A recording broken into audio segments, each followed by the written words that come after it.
दोस्तों ये है एक्सरसाइज 9A और इस वीडियो में मैं आपको बताने जा रहा हूँ इसका सवाल नंबर 20 से। ठीक है, इसमें दिया है कि गन पाउडर है और गन पाउडर में 75% नाइटर है और 10% सल्फ़र है। ठीक है, अब पूछ ये रहा है कि गन पाउडर की कितना अमाउंट चाहिए जिसमें कि 9 किलो नाइटर हो। इसके बाद एक सवाल और है, लेकिन मैं पहले इसकी बात करता हूँ। एक तो देखो, पहले 75% तो नाइटर मौजूद है गन पाउडर में, तो हमको यही पता लगाना है कि कितना किलो गन पाउडर होगा जिसमें कि 9 किलो नाइटर मौजूद होगा। ठीक है, तो अब इसको लिख के कैसे करेंगे, चलिए देखते हैं। तो देखो, सवाल के मुताबिक मैंने लिख लिया है कि नाइटर इतना परसेंट है, सल्फ़र इतना परसेंट है, और मैंने मान भी लिया है कि 9 किलो नाइटर के लिए मान लिया कि गन पाउडर का अमाउंट है x kg। ठीक है, तो क्योंकि 75% है नाइटर और यहाँ पर 9 किलो है नाइटर, तो हमको कैसे स्टेटमेंट बनाना है ये देखिए। 75% ऑफ x इक्वल ये आना चाहिए 9 kg। ठीक है, अब इसी को हम सॉल्व करेंगे ना तो x की वैल्यू निकल जाएगी। अब देखो फटाफट, 75 लिख लिया, नीचे लिख लिया 100 ना, मल्टीप्लाई x, सामने क्या है 9, बार बार केजी चलो लिख ही रहता हूँ, क्या दिक्कत है। अब देखो यहाँ पे हम देख रहे हैं कि जब हम अकेला x करेंगे तो सामने क्या हो जाएगा, 100 ऊपर चला जाएगा, 75 हो जाएगा नीचे, और जो 9 है वो तो ऐसे ही रहेगा। तो 25 से काटेंगे तो यहाँ 3 आएगा, 25 से काटेंगे यहाँ 4 आएगा, 3 से काटेंगे इसको 3 आ जाएगा, 4 3 जा कितना आ जाएगा, 4 3 जा 12 kg। ये है आपका पहला आंसर। ठीक है, अब इसी सवाल में 20 वाले में दूसरी बात क्या पूछ रहा है कि अमाउंट ऑफ गन पाउडर क्या होगा अगर उसमें 2.5 kg सल्फ़र हो। ठीक है, तो इसको भी ना हम आपको एक लाइन स्टेटमेंट पहले लिख के बताते हैं। अब की बार ना मैंने 2.5 किलो सल्फ़र के लिए गन पाउडर का जो अमाउंट है वो x नहीं y मान लिया है, क्योंकि अब देखो यार, एक ही सवाल में एक बार x मान लिया है, फिर से x क्यों माने, अब की बार मैंने y मान लिया है। ठीक है, कोई दिक्कत नहीं है, लेकिन हमें पता है कि सल्फ़र जो है ना 10% था ना, तो इसका मतलब ये हुआ कि 10% ऑफ ये y इक्वल 2.5 kg, है ना आसान। अब देखो 10 रहेगा ऊपर, 100 रहेगा नीचे, मल्टीप्लाई y, सामने रहेगा 2.5 kg, 0 से काट दिया 0 को, और अब y इक्वल क्या हो जाएगा, ये जो 10 नीचे बचेगा ना ये इधर आ जाएगा सामने मल्टीप्लाई करने के लिए, तो ये कितना हो जाएगा आपका 25 kg। ये है आपका इसी सवाल का दूसरा आंसर। और अब देखो सवाल नंबर 21। ठीक है, 21वां सवाल जो है इसमें कहा जा रहा है कि 7,000 रुपये हैं और 7,000 रुपये को ए बी और सी में इस तरह से बांटना है ना कि ए जो है ना उसको बी का 50% रुपया मिलना चाहिए, और बी जो था उसको ये जितना सी पाएगा ना सी का 50% मिलना चाहिए। मतलब मेरे कहने का ये है, यह सवाल ये कहना चाहता है कि सबसे पहले सी को जितना पैसा मिलता है उसका 50% देना है बी को। ठीक है, तो इसको जितना मिला ना उसका भी 50% देना है ए को। बात समझ आई। और 50% होता है कितना है, आधा। यानी कि ये कहना चाहता है कि सी को अगर दो 20 रुपये तो बी को उसका आधा दो यानी कि 10 रुपये, और ए को उसका भी 50% यानी कि उसका भी आधा यानी कि 5 रुपये, इस तरह से दो। ठीक है, तो अब इस 7,000 को किस तरह से डिस्ट्रीब्यूट करना है, चलिए अब मैं आपको करके दिखाता हूँ। अब देखो मैंने इसमें पहले ही मान लिया है कि सी जो है ना उसको मान लिया कि x रुपये मिलते हैं और टोटल अमाउंट तो 7,000 था ही। तो बी को कितना मिलेगा, then B gets money equal कितना हो जाएगा, 50% ऑफ रुपया x। बात समझ में आई। अब 50% होता कितना है, हाफ, यानी 50/100 आप जब करेंगे ना तो आपका ये जो 50 से जब कट जाएगा ना तो ऊपर आएगा 1, नीचे आएगा 2, यानी कुल मिला जुला के आपका आ जाएगा कितना, x/2। ठीक है, इतना रुपया। और जब ये x/2 पा रहा है कौन, b, तो a तो इसका भी 50% पा रहा था ना, तो अब हम क्या लिखेंगे, and a gets money equal B वाला जो पाया था ना x/2 उसका भी 50%, यानी 50% ऑफ ये रुपया x/2। ठीक है, इसको आगे हम फटाफट करते हैं। देखो सवाल थोड़ा सा लंबा लगेगा ज़रूर, लेकिन ये मुश्किल नहीं है, बहुत ही आसान है। ये इस तरह से ना 50 से काटोगे यहाँ 2 आएगा, लेकिन x और नीचे क्या होगा 4, यानी इसको मिलेगा कितना, x/4। ठीक है, अब देखो क्योंकि हमने मान ही लिया था कि c को मिला है x, b को मिला है x/2 और a को मिला है x/4। ठीक है, तो इन तीनों लोगों को जो मिला है रुपया, इसका सम तो 7,000 होना चाहिए। ठीक है, तो अब हम लिखेंगे नाउ, देखो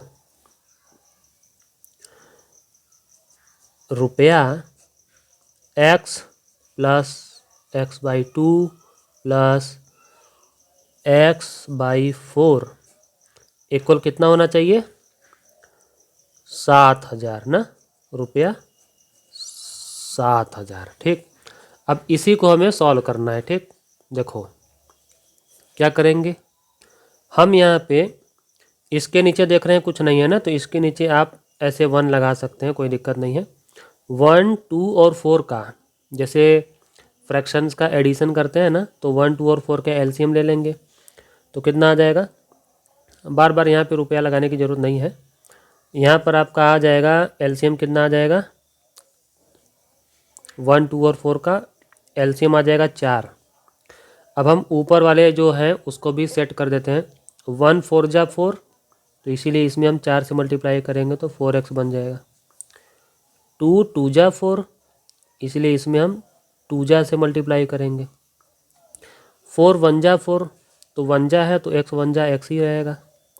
ठीक है, यहाँ पे कितना था, 7,000।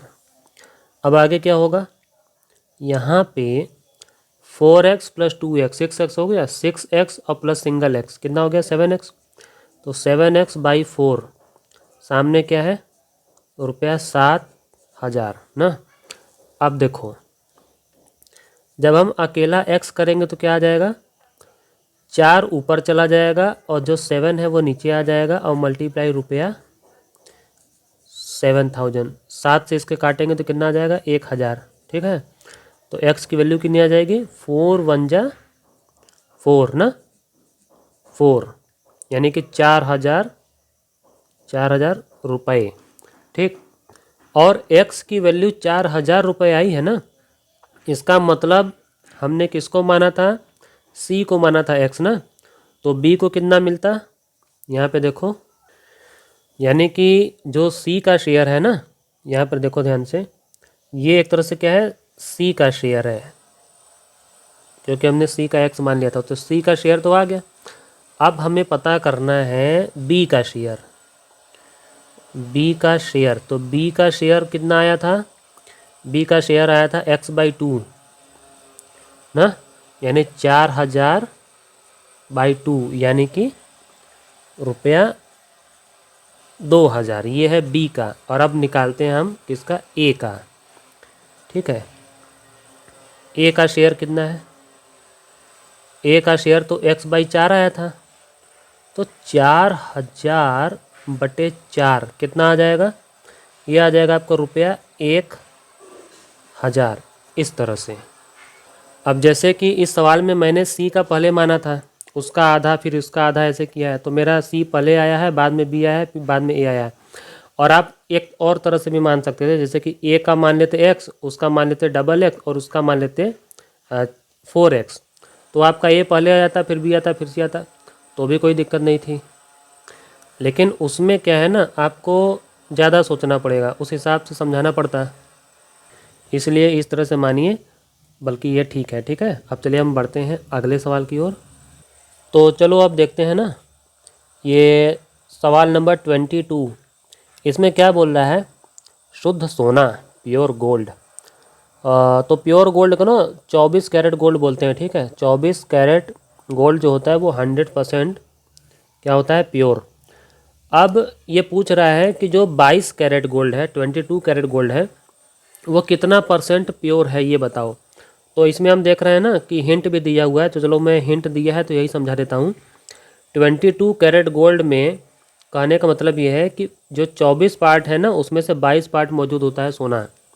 तो इसीलिए अगर आपको 22 कैरेट गोल्ड का परसेंटेज निकालना है कि कितना प्योर है ये, तो आपको 22 ऊपर रखना पड़ेगा और 24 तो 100% होता ही है, वो आप लिखेंगे नीचे।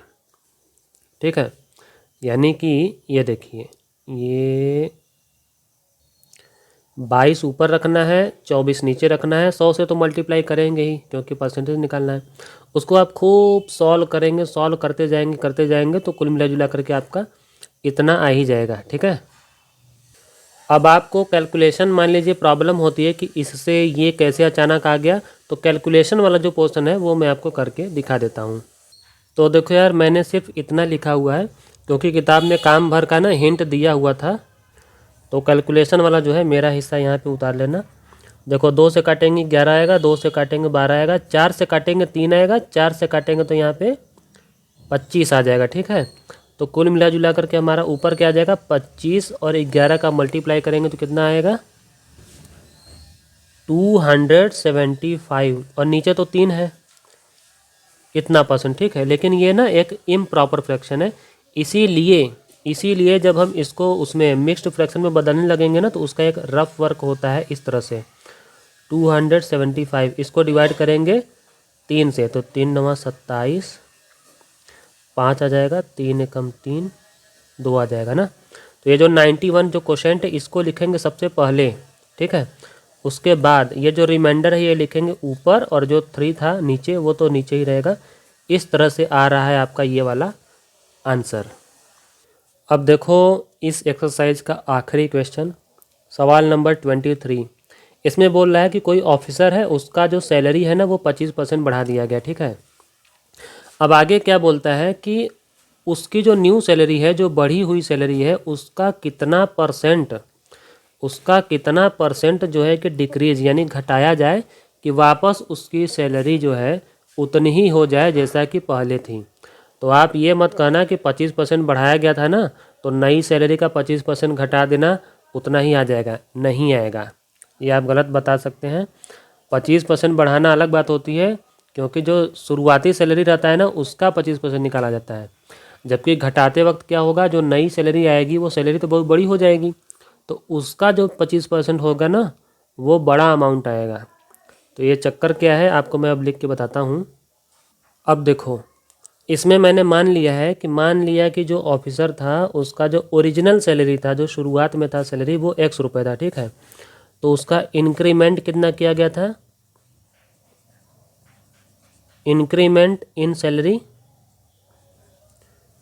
कितना बढ़ाया गया था ना, तो वो कितना था? 25% ना, तो 25% ऑफ x। ठीक है, तो यानी कि 25/100 मल्टीप्लाई x, और इसको काटेंगे आप तो 1 आएगा, यहाँ 4 आएगा, यानी कुल मिला जुला करके ना आपका जो इंक्रीमेंट आएगा वो आ जाएगा आपका रुपया x/4। ठीक है, इतना उसके में इंक्रीमेंट हुआ।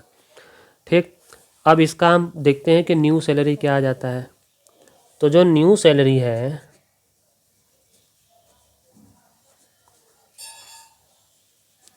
न्यू सैलरी हो जाएगा शुरुआती रुपए में, यानी कि x में x/4 ऐड कर देंगे। ठीक है, तो कितना आ जाएगा आपका 4 एकम 4, 4 + 1 यहाँ पे 5, यानी कि 5x ना, 5x/4 इतना उसका न्यू सैलरी है। ठीक है, अब सोचो, अब कहा जा रहा है कि इस सैलरी का कितना % घटा दिया जाए कि उसकी जो है सैलरी ना वापस ओरिजिनल सैलरी के बराबर हो जाए। अब देखो, मैं एक गहरी बात बताता हूँ आपको। देखो, 25% जो था ना वो x का 25% था। ठीक है, और यहाँ पर अगर 5x/4 जो कि नया सैलरी है इसका 25% निकालेंगे तो कुछ और आएगा। इसीलिए कहा जाता है कि हम जितना % बढ़े हैं उतना ही % घट जाने से बात नहीं बनेगी, बात बिगड़ जाएगी। बात समझ में आ रही है? क्योंकि यहाँ पे x नहीं, यहाँ पर कुछ और आ चुका है ना, तो इसका 25% कुछ और आएगा ना। ठीक है, अब चलो मैं अब ज़्यादा भाषण नहीं देता हूँ, आगे मैं बढ़ता हूँ फटाफट। तो अब ये जो कहना चाहता है ना कि कितना % घटाएं, तो उसके लिए मैं 2 शब्द लिख देता हूँ। मैं लिख देता हूँ यहाँ पे कि रिक्वायर्ड परसेंटेज। ठीक है, ये जो चाह रहा है वो परसेंटेज कैसे निकलेगा, इक्वल, देखो ऊपर लिखना है हमको इंक्रीमेंट, ठीक है, और नीचे लिखना है न्यू सैलरी। ठीक, और इसी में मल्टीप्लाई करना है 100 से। ठीक, अब देखो इंक्रीमेंट कितना हुआ था, x/4, याद होगा आपको। न्यू सैलरी कितनी आई थी, ये वाला 5x/4 ना।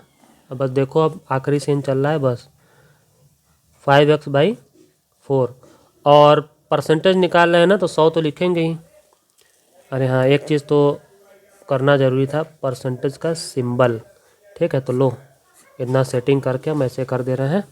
अब देखते जाओ, अब बस आंसर जो है आने वाला है ना।